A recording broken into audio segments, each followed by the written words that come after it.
you can see all the numbers going up. Hello, people who are joining us. I'm going to wait until we've got, until the clicker starts slowing down, and then I will introduce people. But what I don't like on webinars is when you join something and people are staring vacantly into nothing and not speaking. So I am talking. It'll be very interesting, but I am talking. So we're just around, coming up to 100. It's going up still very, very fast, so that's good.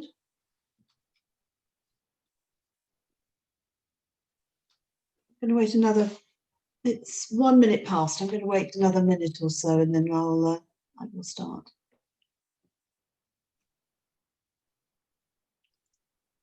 Last message saying that we can be heard, which is always also good.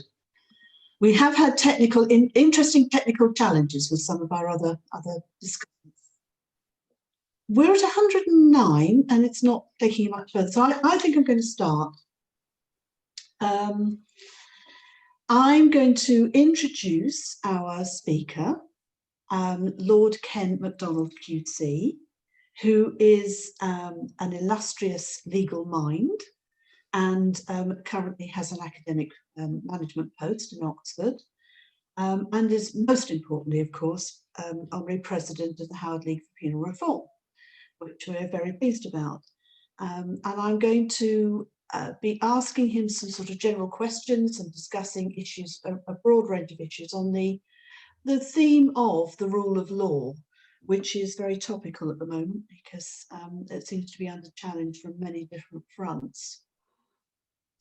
I'm going to start by talking about some personal things. I want to know a bit about Ken, and then we'll go on to broader themes, issues of the day. So tell me, Ken, to start with, it was a completely different shift from being DPP, Director of Public Prosecutions, to then heading an Oxford College and going back to private practice and being in the Lords. So you have 3 hats at the moment. And that was a big change for you. Why did you make those changes, and what was the most interesting? Well, I'd been DPP for 5 years, and while there's always an option to do another 2 or 3 years, I thought that 5 years was about the right length of term, and I'd done most of the things I wanted to do. I quite like changing direction from time to time. When I became DPP, that was a very big change of direction because I'd been a defence lawyer. In fact, I'd never prosecuted a case in my life when I became DPP. So that was a bigger change in many ways than going to head an Oxford college. But although I head a college in Oxford, Wadham College, I still practice as a lawyer. So my legal life has continued, and I've always had quite a lot to do with universities over my career. I was a visiting professor of law at the LSE, and I've had various other university posts. So the university environment is one I'm very familiar with. I like institutions of education. I think they are interesting places to live, interesting places to work. And so when that opportunity came up, I thought I would take it, and I thought I could combine it with continuing to practice law and some work in the Lords, and it's actually worked out very well. It's been quite easy to combine those things. Fantastic. And there are all sorts of challenges, of course, in academia at the moment. So there are, yeah. I mean, the college that I went to, Wadham, is that, I mean, the reason I was interested to go there is because it's long been a college with a very liberal reputation, and it was very committed to the idea of broadening access out beyond the kind of traditional Oxford recruiting grounds for students. And so we do a lot of work in parts of the country where young people have not traditionally moved on to Oxbridge, and that was something I was very motivated by. There are lots of challenges in academia. I think one of the big challenges in academia is a certain intolerance that I perceive developing. I'm going to come to that. Yeah. What you took you wrote about the cancel culture, so I'm going to come to that. Because Okay. I'm quite sympathetic with you on that. probably unpopularly as well.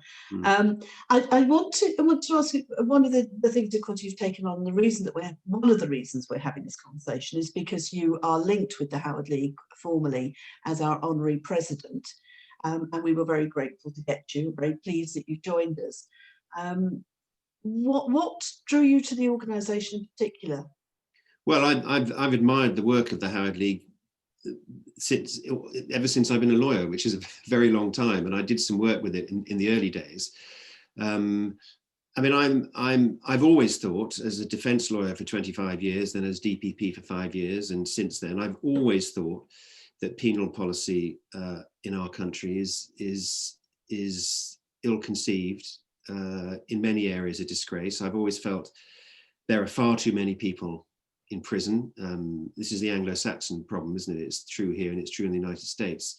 There are far too many people in prison, that when they're in prison, they're dumped there, they're warehoused there. There's not nearly enough rehabilitative work done in prison, and that we simply feed the problem. Prison is part of the problem, it's not part of the solution. So I've always felt quite strongly that we should embark on a serious and radical process of reform in our penal policy. It's always been obvious that it's difficult to persuade political parties to do that because, generally speaking, I think public attitudes can be quite difficult in this area, and certainly the mass media can be very difficult. But I've never stopped believing that it's a public policy imperative of the greatest importance for someone to address this issue. And we have had Home Secretaries in the past who have addressed it, have indeed. both Labour and Conservatives. So Douglas Hurd and Roy Jenkins come to mind. You know, it is possible with the right people in the Home Office to marshal these sorts of programs and to get support for them. But too often, I'm afraid, we've had prime ministers who have felt that it's in their political interest to have dragons in the Home Office from each party, and that's been the trend, I would say, over the last 20 years or so, and was the trend during the Blair years, unfortunately. Indeed it was, yes. We've been doing some work on the rule of law inside prisons and procedural fairness, justice, because I have this perhaps naive and optimistic idea that if you're going to lock someone up because they've done something wrong, then you should adhere to the very highest standards of integrity and justice in order to set a good example. And of course, prisons have utterly failed to do that throughout their well, I agree with that. And indeed, when I embarked on practice in London, I worked with a number of lawyers who really devoted their careers to trying to secure fairer legal processes in prison for prisoners who were accused of misconduct in prison. As you know, they could have, in essence, their sentences lengthened after what could often be the most grotesquely unfair internal processes in prison, real kangaroo courts where no justice at all was being delivered to prisoners. And some of the lawyers I worked with in my early days were devoted to that work, and you all know many of them. And it was in those days. Our legal team does carries out, represents people at adjudication. I mean, in those days, there were very few lawyers interested in that kind of work. As you remember now, I think people are more motivated. And of course, public law has developed significantly since the early 1980s. Indeed, indeed. Still very poorly paid, however. I said I was going to ask you, I told you before we came on air, as it was, that I was going to ask you about why you left the Lib Dems, and you said it wasn't a very interesting reason and that it was a process issue. But as we're talking about process, and you know, and the rule of law in particular, I think it's you know, asking that question, because to leave a political party is a big thing. I know, I've done it twice. That's at least once too many. Well, it was the same party, but you know. Okay. Well, that's more understandable. Yeah, I didn't have any disagreement with them. I mean, I was uneasy during the coalition years, but I didn't have any major policy disagreement with the Lib Dems at the time I left. They'd commissioned me to try and devise a new internal disciplinary process. There'd been all sorts of issues, you know, around people being guilty of misconduct of one sort or another, and then being disciplined by the party, and the length of time it was taking, and the question as to whether fairness was being secured, whether the people who had suffered at the hands of these individuals were securing justice. There were all these sorts of questions arose, and I felt that the primary reform that we needed was to introduce a really fiercely independent element into the disciplinary process.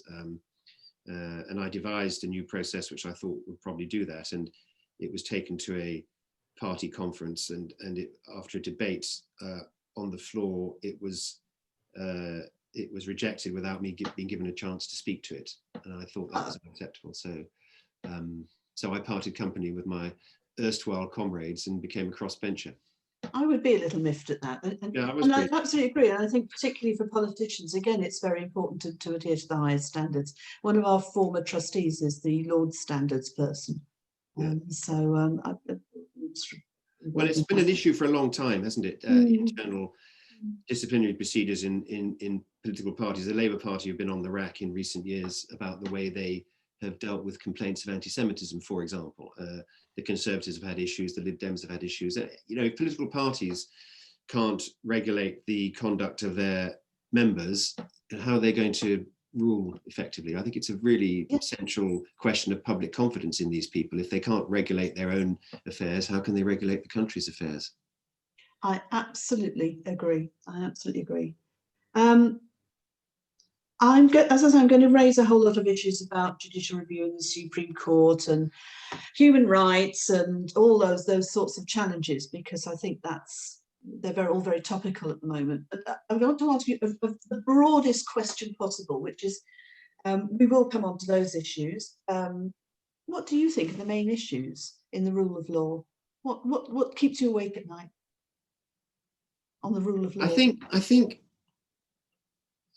think that what we've seen recently has been quite disturbing, which is the capture of the Conservative Party by a tendency that somehow seems to believe that MPs are delegates rather than representatives. In other words, that MPs were obliged under this theory to give effect to the will of the people. This I found a very sinister development, and one that's quite contrary to the traditions of parliamentary democracy in our country, where MPs are elected as representatives to exercise their own judgment about things.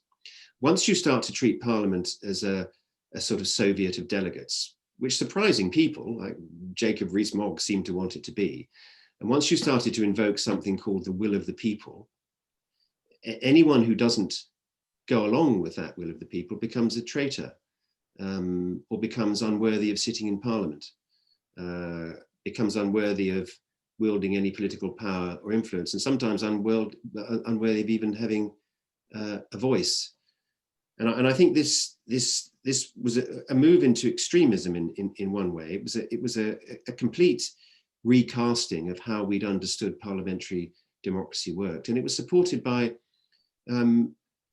quite large sections of the media. I did find the Daily Mail column, as the starting gun was fired for the 2015 general election, with a big photograph of Theresa May scowling on the front page and the headline, "Crush the Saboteurs," which was a reference to 48% of the country. I found that sinister and unpleasant. I thought that this fed into the way that I suspect at Dominic Cummings' behest, the government, who has done more to undermine the rule of law than many people. The government began to seek, as part of its day-to-day way of doing business, began to seek trying to avoid parliamentary scrutiny, to get past Parliament, to go round Parliament, and when it didn't seem possible to do that, to close Parliament down, even temporarily. I thought it came from the same place, actually, that somehow Parliament was defying the will of the people, and any parliamentarian who voted contrary to what was seen to be the will of the people was a traitor to Parliament and a traitor to the people and shouldn't be in Parliament. I found all of that sinister, unpleasant, and worrying, and I, for one, was delighted when the Supreme Court unanimously found that the proroguing of Parliament was unlawful, as I think it clearly was. But yes, it was a desperate situation for us to get into, a situation in which the executive took that view of Parliament, was that contemptuous of Parliament, and that prepared to sideline Parliament, even to the extent of preventing parliamentarians from meeting to debate issues of obvious importance to the country. I think that's interesting. I think we seem to be sliding into a sort of quasi presidential system, but without the direct elections. Well, that's the problem. There weren't any of the other protections that would go with the sort of delegate system. I mean, if you had a real delegate system, a sort of Soviet, then you'd have the powers of recall, much more elaborate than we have at the moment. You'd have different sorts of elections, I suspect. I mean, I wouldn't want to live in such a system. I think it's much safer, particularly for minorities and minority viewpoints, to live in a country where parliamentarians are seen as representatives rather than delegates. I mean, what was the way those who voted Remain were cast in those months? And again, I stress, nearly half of the country, they were cast as people whose view was really no longer legitimate, that once the referendum had been won by the other side, to express a continuing Remain view was just illegitimate. And indeed the majority in some of the devolved nations, yeah, which is particularly insulting. Well, I mean, I think the impact on the United Kingdom is going to be profound. Actually, is at the moment, but I think it'll deepen. Yes, goodness only knows what's going to happen on the 2nd of January. I have a feeling this conversation is going to be very depressing. I don't think there's a much light coming from it. I want to talk about judicial review, because that is one way that individuals and organisations and civil society and groups of people can hold government to account for what it said it wants to do and the rule of law. But it is coming under increasing attack. The Howard League, as a charity, has taken judicial reviews as a charity. We've done it twice, and so it's rare because it's quite risky for us to do. But we also, of course, represent our legal team represents children in custody and coming out of custody, and we often have to use the threat of judicial review against various authorities, local authorities, government, prisons, whoever, in order for them to comply with their duties to protect and care for children who need it. I hate using the term vulnerable children, but children who need some sort of protection and support because they don't have it in other terms. What is it that you think, what do you think is going to happen with judicial review if you had a crystal ball? And why is it so important were you involved in taking judicial reviews as a lawyer, or? Oh yeah, not. I mean, I was primarily a criminal lawyer, but I have been involved in judicial reviews, and I sit as a deputy High Court judge in the administrative court. So I do judicial reviews as a judge from time to time, although I haven't sat much recently. Look, everyone understands why the government finds judicial review irritating. The Supreme Court case. It stops politicians from doing what they want to do, or at least slows them down, or it makes them rethink, or it makes them adapt somewhat. So obviously they regard it as a pain, and they find it irritating. I think the current review of judicial review is going to struggle a little, actually, because it's quite difficult to think of ways in which you can tinker with judicial review around the edges in ways that judges are not simply going to ignore or find a way around. You can't abolish judicial review. The guy who's in charge of that review I know him quite well, Eddie Folkes. He's a Lord Folkes. He's a good lawyer. Yeah. He's not a minister. Yeah, he was a Minister of Justice. He's got reasonable instincts. He's not very keen on the Human Rights Act, but you're not necessarily have someone for that. He believes in rights, and he believes in parliamentary democracy. And I think actually they're going to struggle to come up with anything that really delivers what ministers want, because what ministers want really is to clip judicial review to such an extent that it's no longer an effective tool. But I think we have to pause and step back and acknowledge exactly what's going on here. We're talking about government ministers seeking to reduce the right of citizens to hold them to account through the courts. Now that's actually quite a grave step for politicians in a democratic society to be taking, to be saying, we don't want citizens to be able to hold us to account in the courts to the extent they are at the moment. We think we're being held to account too much. And I think when you think of it that way, you see quite how objectionable this is. This is about limiting access to justice. And I think that's why they're going to struggle, because I think the courts will always do what they can to protect the right of citizens to access justice, because that's one of the fundamental duties, one of the fundamental responsibilities of the court. It has, of course, been curtailed because the cost of it has been made quite prohibitive in some ways. The threat of the cost is quite, and the rules have changed. So yeah. To a certain extent, they've already succeeded in making it really quite difficult. Yeah, they certainly made more difficult. But I mean, if you think, for example, of what happened with employment tribunals, when the government tried to make it much more expensive to bring an employment tribunal claim, and the courts just said, no, you're limiting access to justice, these fees are unlawful. So I think we've got a pretty robust, very independent judiciary, and I think we can all acknowledge that we have judges who are not afraid to take the government on and not afraid to say no to the government. And I think it's going to be I don't want to sound too complacent here, but I think it's going to be comparatively difficult for this review to come up with workable solutions that can seriously undercut people's right to bring judicial reviews. And I suspect that the whole thing might end up as a bit of a fudge. I think what is most worrying is that it's something the government is even proposing as an acceptable course for ministers in a democratic society, that they should be sitting there moaning about the fact that citizens, ordinary citizens, have the power to hold them to account in the courts. They should be celebrating that as part of a rule of law society. Well, that's quite positive. So you managed to get something positive. Yeah, but I'm not sure they're going to do that. I don't think they're going to celebrate it. No, I don't think they are. But I'm interested that you think there will be some kind of fudge. It won't be quite as bad as. Yeah. Well, now we'll probably do another one of these in a year's time, and I'll look like a complete idiot because they've abolished judicial review. I don't think that. I hope they won't go that far. I mean, going on from that, of course, the Supreme Court has been very robust in some very high-profile cases when they're faced with judicial reviews, and there's talk about fiddling around with the government's talking about fiddling around with the makeup of the Supreme Court, about cutting the number of judges, about making it very much more difficult to deal with constitutional issues. I mean, because of the battering that they got, particularly on the Brexit. Yeah, I think some of the steam may be going out of this. I think I don't want to lay all the blame on one person's shoulders, but I think quite a lot of this stuff was coming from Mr. Cummings. And my sense is that they're drawing back a little bit from this bashing of the institutions.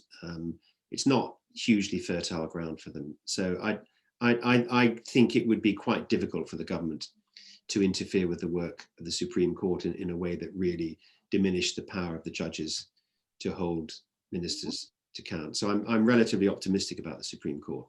This is in a remarkably short time, it's become a major institution, which by and large garners huge respect across the spectrum.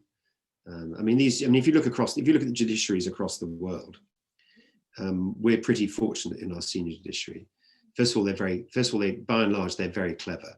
Mm-hmm. Could do with some more women, but yeah. We can know. I'm not being. I totally agree with that. I'm not saying that the. We've had some good women. Yeah, I'm not saying that it's where it should be at all in those terms. But I'm saying in terms of its robustness, its independence, the fact that the appointments are broadly non-political.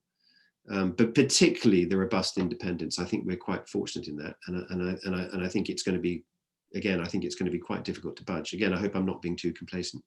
No, you're absolutely right about the senior judiciary and the makeup of the senior judiciary in terms of people of colour, in terms of black judges, in terms of women. It's still nowhere near where it needs to be. That's obvious, and it's a statement of the obvious, and it's clearly not enough for the defenders of the status quo to say, as they often do, well, it takes time for this to work through. You have to wait until all these brilliant. You have to make a bloody effort. Yeah, you have to wait until all these brilliant women are clever, are senior enough to be made judges. That's not a serious response to what is a serious problem. Well, I would certainly, anyone who's listening, I would recommend you go and have a look. You can go and sit in. Some of them are televised, but go and sit in. It's great entertainment. It's really interesting to watch the process. I've been happened to be passing and popping in. I know you, because you can, just pop in any time and there'll be something interesting going on. Good cafe. And of course, one of the other assaults on human rights and the rule of law that's being proposed, this is a litany of things that could happen, that could go wrong, by the way. I have a little list. Is they're proposing the withdrawing from the Council of Europe and Human Rights Court and the obligations there, which of course we set up and in the UK set up and wrote. Although there's some interesting things going on. I noticed last week when Steve Baker, was an unlikely ally, the ERG MP, was lauding the European Human Rights Convention when it comes to protecting our liberties during the pandemic, which I thought was an interesting turnaround. This is not the kind of person I would have thought was a natural ally. But they have, I think today, appointed a former appeal court judge to head a review of the Human Rights Act. Yeah.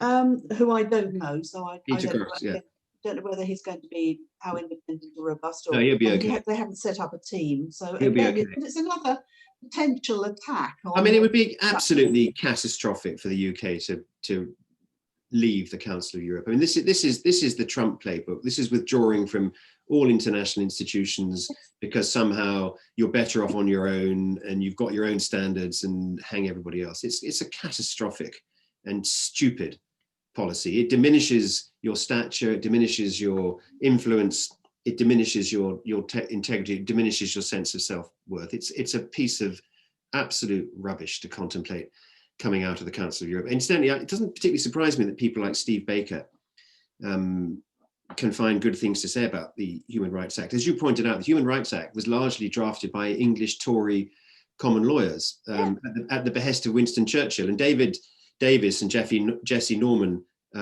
some time ago wrote a very interesting pamphlet called The European Convention on Human Rights, Churchill's Legacy. And what Tories particularly like about the European Convention is that it isn't really a document that gets into social and economic rights. It's about property rights, and it's about regulating the rights between citizen and state. And I once went to a talk given by Tom Bingham, and he started it off by saying, this was back in, I guess, about 2003-04. I had it behind me on the rule of law. Yeah, he read out a list of the rights protected under the Human Rights Act, and then he paused and looked at the audience and said, "Which one are you happy to abolish?" And it was. It's just a devastating thing to say. You look at the European Convention of Human Rights and ask yourself, which one am I happy not to have? Yeah. And the answer, of course, is I want them all. And more. Yeah. So it's an entirely politicized, Europhobic policy, and the reality is that if the and again, my friend Eddie Folkes was tasked with the Tories with drafting their alternative to the European Convention, and all they were coming up really was with some sort of Bill of Rights that contained exactly the same rights as the European Convention. So it's just a piece, I think, a piece of Europhobic nonsense. And of course, it's ignorant because as we said, the convention wasn't drafted by continental Europeans. It was drafted by English common lawyers who wanted to introduce what they saw as English common law standards to the heathen Europeans who'd just been through sort of dictatorship and all the rest of that stuff that English Tories traditionally associated with the European mainland. Yes. I think when the Brexit debate started, some of the people got their European courts in a muddle, the Luxembourg court and the Strasbourg court. I remember seeing someone on Question Time who was clearly mixing up Strasbourg with the European Court of Justice, just didn't understand the difference between them. No, and the Council of Europe and the EU. Yeah. We're not very good at understanding Europe, I think. No. That's a topical thing to say at the moment. Yeah. Well, maybe we can, even when once we're out, we can begin to think about a more mature relationship with Europe than we had during all the years that we were in, when we were basically the kind of stroppy kid sitting at the back of the class. The sulky kid, I think. The sulky kid. Chucking chalk at the teacher. Yeah. Indeed. So how do we deal with all these arguments? These are huge questions that are affecting the life of the nation and our lives, our judicial system, the way that we think of ourselves, the way that our institutions work or will work. It's incredibly challenging to try and think about what words to use, how to frame the argument about protecting these institutions when they are under such assault. And we seem to be, across a wide range of fights going on. Yeah, I'm quite a believer in what you might call constructive and ethical patriotism. So I think sometimes we should be couching the argument more in terms of what it is about this country that people regard as being praiseworthy and special, and what is it about this country that they take some pride in. Now, there's plenty of things not to take pride in, but there are other things to take pride in. A lot of these concepts we're talking about, the rule of law, fairness, and so on, these are values that people can be proud of, and they can be proud of a society that's associated with those sorts of values. So I think sometimes we miss a trick there. I mean, I think one of the problems is that liberal elites became associated in people's minds with a lack of patriotism, with a lack of concern for the cares of so-called ordinary people, and that can be seen in the way that our views about penal policy can be miscategorized as contempt for victims, for example. Yes. But actually, there's plenty that's patriotic in believing in penal systems that are civilized and fair and productive. You don't have to be cursing the views of people who are supposedly unenlightened in order to advance those arguments. I think it's a mistake to patronize people. It's a mistake to denigrate always institutions that people have faith in. So I think that's one way in which we could approach these sorts of things. I mean, I've always found that when you're talking about these sorts of things, it's making gentle mockery is sometimes much more effective than hostility or contempt. Contempt is a very poor way to conduct a debate. One of the problems with the Brexit debate has been contempt on both sides, and that you're not going to get anything constructive out of a debate that's based on contempt. And I think sometimes liberals, in the way they express themselves, hint at a sort of contempt for people on the other side of the argument. They're ignorant, they don't understand, they're not enlightened, they're Neanderthal. That kind of stuff, I think, is to be, first of all, it's not true. And secondly, it's to be avoided at all costs. I mean, generally people have quite good reasons for what they believe in, whether it's part of their experience of life or part of the way they've been treated in particular situations. Most people have, some people believe things for entirely irrational reasons, anti-vaxxers, people like that, for example. But most often you find that people have reasons for what they believe in. And the important thing is to engage with those reasons, and not just to express contempt for the product of that reasoning. Yeah, no, yes, I like that. But that's what the Howard, that's exactly what the Howard League does. Yes. The Howard League never pontificates in a way that evinces contempt for people on the other side of the argument. It always conducts its discourse in a dignified way, respecting disagreement, and in the end is rational and adopts. Rationality is the currency, isn't it, for the League? Yes, indeed. And I think that's really important. Being calm, being thoughtful, and just keep saying it. Indeed, and keep saying that we are there to protect the rights and victims, and to protect people from becoming victims. That's that's a huge part of this. That when you're talking about penal policy, the starting point is that our penal policy doesn't work, and it doesn't protect victims. It doesn't protect anybody. It's just become a kind of ghastly industry in which people are fed in one end and come out the other end and then go back in. They walk round to the beginning and go back in the tube again. That's that is a failing policy, and that's the key message, that we're not about making things more difficult for victims or making things easier for criminals. We're about trying to develop a penal policy that works, that protects victims by rehabilitating people as one important measure. Our little catchphrase: less crime, safer communities, and fewer people in prison. And you can achieve all three at the same time. Yeah, less is better. And the criminal justice system is usually not a great protector of people's rights or liberties or sometimes or well-being. Yeah. Sometimes it is. I mean, trials are criminal trials as processes. I mean, if I was looking back over my career, which is now about, I've been practicing law for about 40 years, I can think of lots of people who, I mean, I didn't used to, defense lawyers don't think much about whether their clients are guilty or not, because that's not what the trial is about. It's not about whether someone's guilty, it's about whether the prosecution have enough evidence to prove it. But if I was to make an assessment, I can think of quite a few, lots and lots of people who I thought were probably guilty who were acquitted.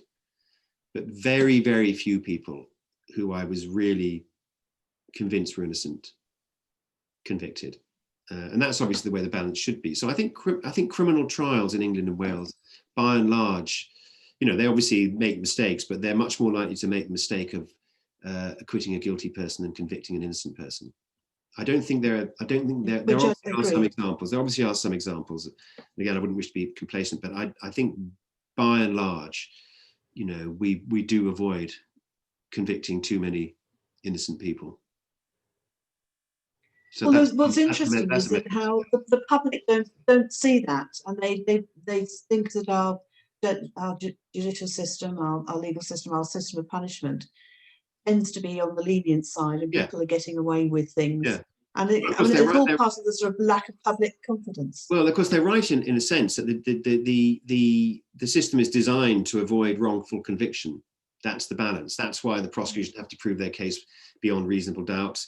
That's why the rules of evidence are as they are. That's why the defendant has so many protections, because the biggest catastrophe in a trial, so far as the state is concerned, and this must be right, is to convict and send someone to prison who's innocent. You imagine the catastrophe of sitting in a prison cell if you're innocent. And no state can countenance a situation in which that is routinely happening. So I met people who had that done to them. Well, of course, I have too. I've had clients who it's happened to.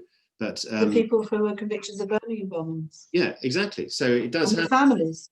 It does happen, but the public are not completely wrong when they say that the system is geared towards protecting defendants. It is, and that does mean that more guilty people will be released. But when Tony Blair once said, it's as bad for a guilty person to be acquitted as it is for an innocent person to be convicted, I just absolutely and fundamentally disagreed with him about that.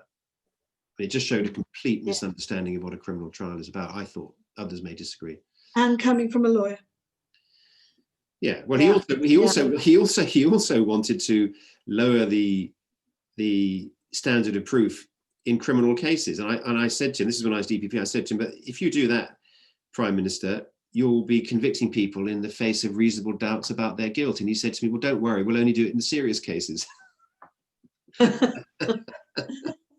Yeah, they tried that with the IVP sentence, didn't they? And that worked very well. I don't think he really had a lawyer's understanding of the criminal justice system. No, maybe he wasn't that lawyer. Cherie was better at that. Yeah, I want to come on to something you mentioned right at the beginning, which is a complete move away from what we've just been talking about, because I think it's really, really interesting. Because you wrote a piece for the Times condemning the Guardian for trying to get hold of the names of people who provided references to Charlie Elphick, who was the MP who was imprisoned for sex offences. So it really wasn't about him in particular, or about his trial or what happened to him, but it was about the people who supported him in a sense. Yeah. And you criticised cancel culture as a poor recipe for preserving civilised values in our justice system. Is cancel culture a form of mob rule, which is an attack on the rule of law? Well, there are lots of powerless people who don't have voices, who might feel they're cancelled all the time. They can't get their views printed or published, and sometimes it sticks slightly in the craw to feel terribly sorry for people who do have the power to express their views in newspapers, whether they're columnists or whatever, for being criticised when they say something that others disagree with and start to complain that they're being cancelled. So you've got to be slightly careful about where the balance of power is here. Often the people who are being supposedly cancelled are the people who've got all the power. But what I was objecting to, I think Twitter mobs and all the rest of it is very ugly and unpleasant. I'm not on Twitter, and so I don't see it much. But I am. I'm on Twitter, but I love Twitter because you can mute people and you can cancel them. So I live in a very benign, friendly Twitter world, because anyone who disagrees with me, I don't see anymore. Yeah. What I felt about Charlie Elphicke was I don't like this idea that people can be placed in a particular category, which means that they're totally beyond redemption. So, Charlie Elphicke is a Brexiteer, right-wing Tory MP, convicted of sex assault. This doesn't mean that he has no redeeming features at all. It doesn't mean that it then becomes morally wrong for someone to write a character reference for him. A character reference is not something which is saying this crime doesn't matter, or there's no reason why he shouldn't have committed this crime. It is saying to the judge, look, he's been convicted of this, but there are other things about him that you should know, because you should know as much as possible about him before you sentence him. And whether it's, he's done this bit of charity work, or he was very kind to my kid once, or he did this, or he did that. The idea that someone who speaks up for an individual who's in trouble like that should be put on public view and given a pasting for doing that, I just find really, really revolting, actually. And I do think that for a liberal newspaper to be taking that approach, a liberal newspaper to be somehow saying that there's something disreputable or discreditable about giving a character reference to Charlie Elphicke. I just think it is surprising that sort of attitude should come from a liberal paper. I have always believed that there is no one who is completely beyond the pale. That's not quite right. I suppose I could think one or two people in history that I would really, really struggle to find any redeeming features for. But the reality is that, most people, the vast majority of people, have some redeeming quality. And if cancel culture means that being a Tory Brexiteer who's committed a sex assault means that anyone who speaks up for you after your conviction should be exposed to the public, it's about precedent to set, to ridicule and contempt, then I find that wrong. And I think there's obviously a principle of transparency and openness here, and there's no reason why, for example, the content of character references should be made public. And I think that those Tory MPs who gave character references, people who are in positions of power and influence, then as a matter of openness and transparency, they probably ought to be public.